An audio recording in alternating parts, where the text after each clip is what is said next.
Hello, my lovelies. This is Madam Crystal Butterfly bringing you another vlog video. So, my lovelies, I figured I better make another video about our bride just to give you a little bit more perspective into her as a character, because all you know is she was engaged. She was supposed to be getting married at the courthouse. Her fiancé didn't show up and she got pissed, so she married a desperate stranger who turned out to be a vampire. So I thought I'd give you all a little bit more of a taste into the story so you would understand her motivations to marry a desperate stranger when she got mad at her fiancé. It's like this, my lovelies. So Tula met her fiancé when she was in college. They started dating. Her parents didn't like him and it was causing more problems with her and her parents because there was a rift with her and her family. You see, Tula is a foster child. Her parents fostered her, and they always demand that in public she has to refer to her parents as her foster parents. In public, she must refer to her sister as her foster sister. Yet in private, her parents have her call them mom and dad. Her sister can be called her sister by her name, but in public, there's always,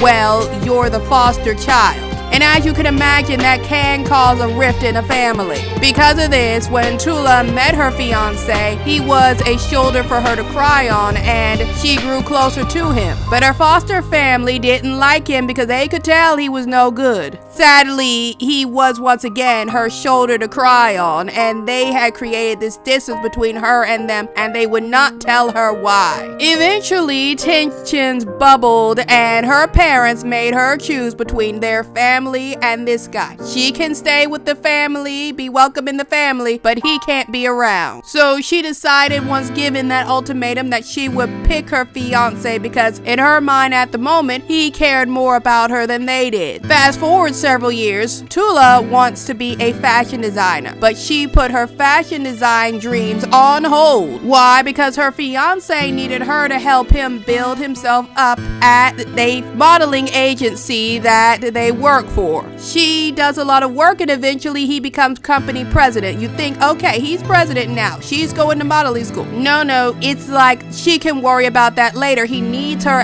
to work as his secretary so that he can continue to gain influence in the company. Later, after they get engaged, she always dreamed of having a church wedding surrounded by family. Once again, no, she needs to compromise. Church weddings cost a lot of money. And he claims, well, eventually she's going to modeling school, so they need to save money now. Remember, my lovelies, he is a president of a multi-million-dollar corporation. Anyway, my lovelies, they supposedly need to save a large amount of money so she can go to fashion school. So don't worry about having a big wedding at the church. Have a small wedding at the courthouse. And also, Tula has to put up the money for it. Her fiance says, oh, just put it up the money now. He'll pay her back after the wedding. Tula figured since they have to get married at the courthouse, they would at least have a nice reception with some friends. However, her fiance says, once again, money, they need to save it. So she has to compromise about that in the sense that she can't have a reception after they get married at the courthouse. They do have a rehearsal dinner at some place a bit cheaper that she had to pay for. But if you want to know how things went down at the rehearsal dinner, then you're going to have to read the story when it's ready. Anyway, she has compromised and compromised for this man. And when the moment of truth arrives for him to show up at the courthouse so they can get married, he doesn't show up.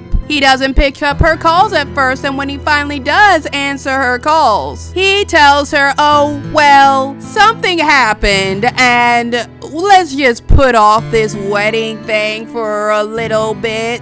We don't have to get married immediately. Mind you, Tula's lease is up. She has to be out of her apartment in just a few days, and he is insisting that she can't just go ahead and move in with him. She should go and stay in the hotel room until after they get things sorted out and finally get married. At this point, she is willing to acknowledge all the concessions she's been making for him and how much she's been basically letting him rule over her. So at first, she's going to go drown her sorrows in some nice alcohol. However, later, she spots a man who's screaming on his phone looking for his bride because he has to get married that day. Otherwise, he's gonna be in some real hot water. Tula looks at this guy and she's looking at her dress and she's thinking she's mad at her fiancé. She knows in this moment she needs to drop that man like a bad hairdo. But she is worried that